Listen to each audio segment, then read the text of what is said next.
Softball putra menjadi pertandingan perdana yang membuka serangkaian pertandingan di PON 20 Papua. Pertandingan yang digelar di lapangan softball Agus Kaviar Universitas Cendrawasih Jayapura merupakan laga big match mempertemukan Lampung versus Sulawesi Tenggara yang keduanya merupakan tim unggulan.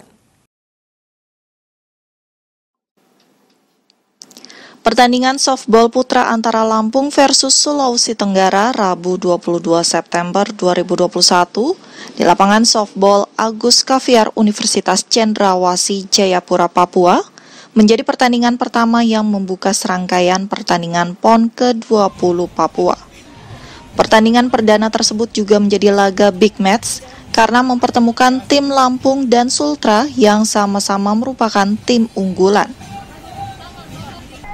Sulawesi Tenggara menyandang status juara bertahan PON 2016, sedangkan Lampung adalah juara pra-PON 2018 Banten.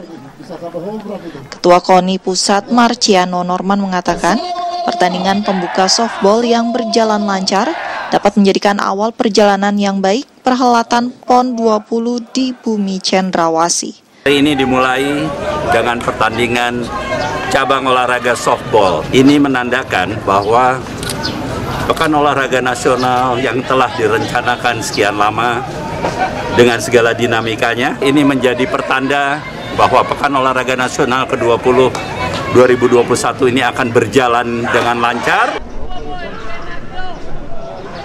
Sementara itu, Wali Kota Jayapura Ben-Hur Tommy Mano menjelaskan, kick-off PON ke-20 menandakan bahwa kompetisi olahraga 4 tahunan tersebut telah siap dimulai di Papua. Kick-off dimulai PON 2020 tahun 2021. Kita bisa mulai bahwa PON sudah siap dimulai di tanah Papua, khususnya di klaster Papua. Untuk itu seluruh masyarakat Kota Jayapura, mari kita dukung, menjaga keamanan, ketertiban dari awal hari ini sampai dengan pembukaan nanti tanggal 2, supaya PON bisa berjalan aman, damai, dan sukses. Total terdapat sebanyak 6 tim softball putra berlaga di PON ke-20, yakni Papua, Papua Barat, Lampung, Sulawesi Tenggara, Banten, dan DKI Jakarta. Cabang olahraga softball akan memperebutkan 3 medali, yakni emas, perak, dan perunggu, dengan pertandingan yang dilaksanakan mulai tanggal 22 September hingga 3 Oktober mendatang. Dari Jayapura, Papua, Laksana Hendra, Kantor Berita Antara mewartakan.